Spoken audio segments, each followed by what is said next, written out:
First of all, I think I have to make two corrections. The first one is the PYD's relationship with PKK is not an allegation.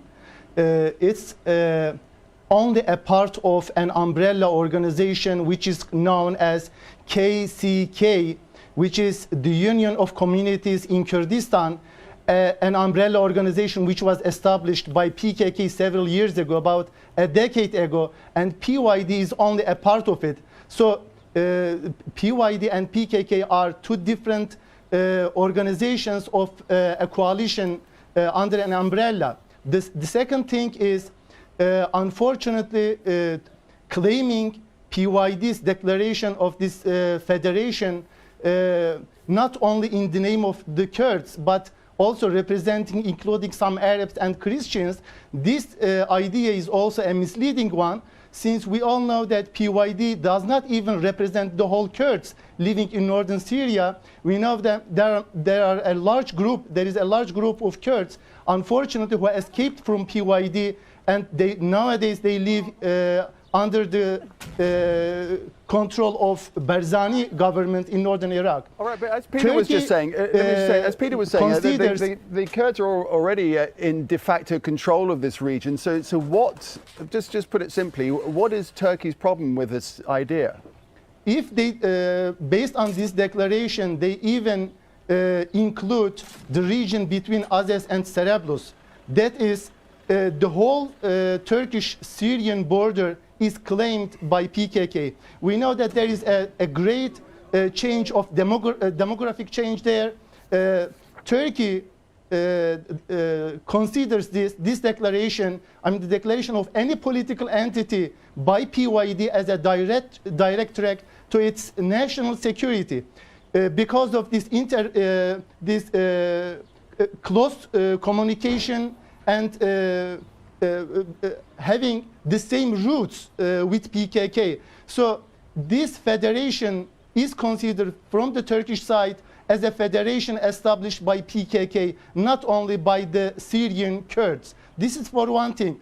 And unfortunately, you know, the Kurdish struggle inspired by Rojava region in Syria, there is unfortunately an intensive struggle going on between PKK and Turkey inside of Turkey.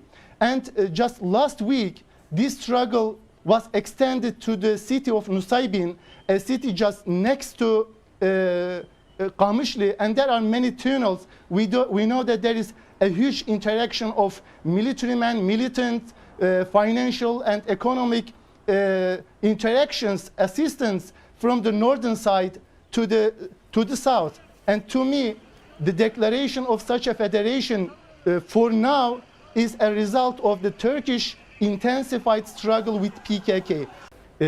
To me, this is hilarious to claim that there is the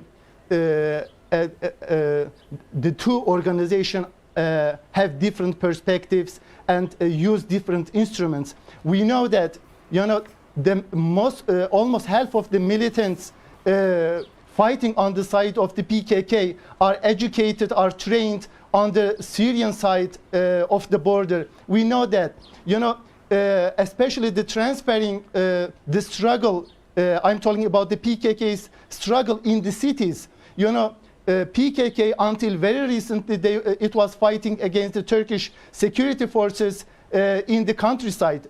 But the know-how that they got from the PYD and from the Kurdish side, they last year initiated this in-city fighting with the Turkish armed forces. We know that there are many exchanges between the two sides. I mean, even an ordinary citizen in Turkey, all of 78 million of Turkish citizens, all of them, from the Turkish side and from the Kurdish side, they are aware that they are a part of the same organization and they have the same perspective, and that's why the Turkish state considers any declaration in the Syrian side as a direct internal problem directed against its territorial integrity. You know, the Kurds were not invited to the negotiation table because of the opposition of both the Assad regime and the opposition, the Syrian opposition. and on the other side of the Turkish opposition, it was a red line for Turkey to invite the Kurds to the negotiation table. With the withdrawal of the Russian Federation, the Russian forces from the Syrian territory, accelerated this situation. I mean, accelerated declaration of the Kurds. So this declaration is a kind of an indication demonstrating the increasing divergence between Iran and the Assad regime on the one side and the Russian Federation on the other. This divergence will lead the unsustainability of this declared Kurdish political entity. So, it's not a regional project. To me, it seems it's a global project initiated probably and agreed by both the United States and the Russian Federation. And unlike any other example, when you compare the Syrian side, the Syrian Kurds with the Iraqi one, we know that both regional and global powers, they supported the creation of a federal Iraqi state. But this is not the case for the Syrian one. Not Iran, not Turkey, not the Syrian opposition, or any other Syrian factions, they support an independent or semi-independent political Kurdish entity in northern Syria. I don't agree with this hostility towards the Syrian Kurds. For the first years of the crisis, the Turkish government and Mr. Davutoğlu declared that any gains by the Syrian Kurds will be considered as gains for the Turkish state as well. But Turkey asked two things. One, cutting the relationship with the PKK, and on the other hand, with the Assad regime. But until the last point, PYD continued to cooperate with the Assad regime and with the Russian Federation. This is not a novelty. This is a new thing on the ground.